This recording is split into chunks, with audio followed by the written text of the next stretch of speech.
Theology. Some people argue that the word hell is never said in the Bible. All right, let's see it. There are three biblical languages, Hebrew, Aramaic, and Greek, which means everything we read is translated, and the King James Bible is the most used translation.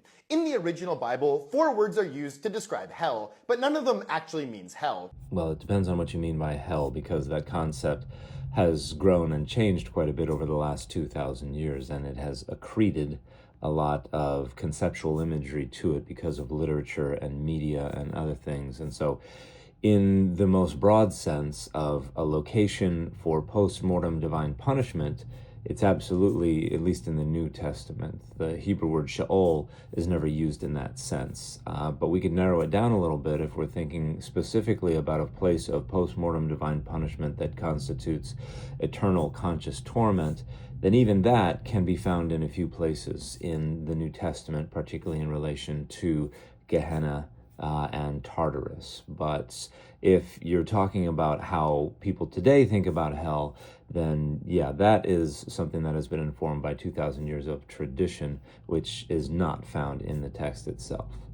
Sheol and Hades are better translated as death or the grave. So this is inaccurate. While both of these terms can refer to the grave or abstractly to death, both are also more commonly used to refer to the realm of the dead, whether good or bad.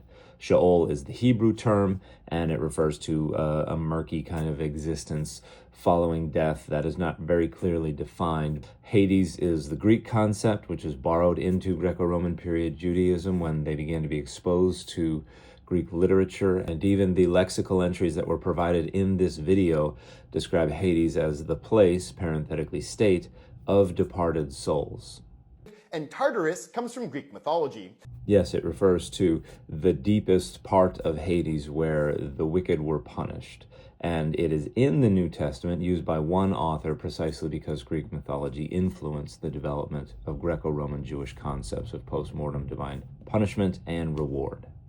Gehenna, however, is an actual place, a valley in Jerusalem, and in correct translations, every time Jesus speaks of hell, he actually says Gehenna. Gehenna was an evil place, where sacrifices to honor pagan gods were made, and later it was the place where pagan artifacts were burned, and then it became the city's trash dump, where fire would burn constantly.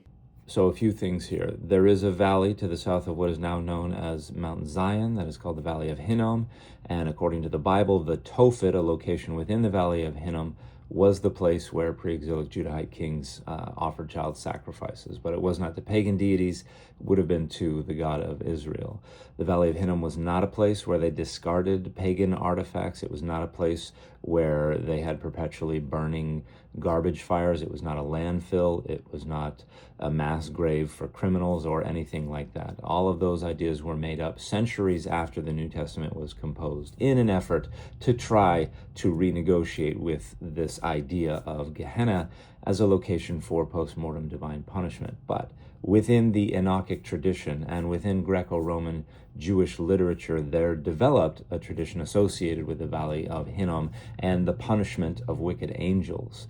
And then that was later expanded to include wicked humans. And so when Jesus talks about Gehenna, it is an eschatological, apocalyptic, cosmic location for divine punishment. Jesus is not just referring to the valley that's over there. So when Jesus was saying sin leads to a fiery pit of suffering to people 2,000 years ago, he could have been making a literal connection to a place people were already scared of.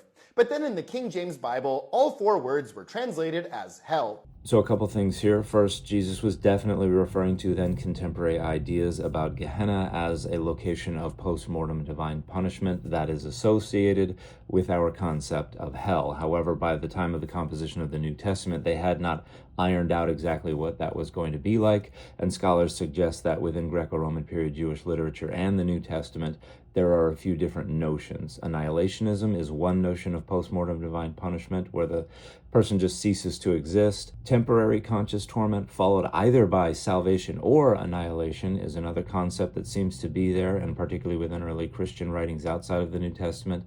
And then eternal conscious torment is another one, and that's the one that takes over in the centuries after the completion of the New Testament. And then the second thing, the King James Version absolutely did not innovate the use of the English word hell to render these terms. That goes back to Tyndale and even to the Wycliffe translation over a century before.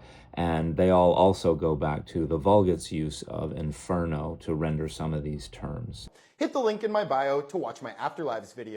Nah, I'm good. And the fit for this video has been the Spawn #1 cover.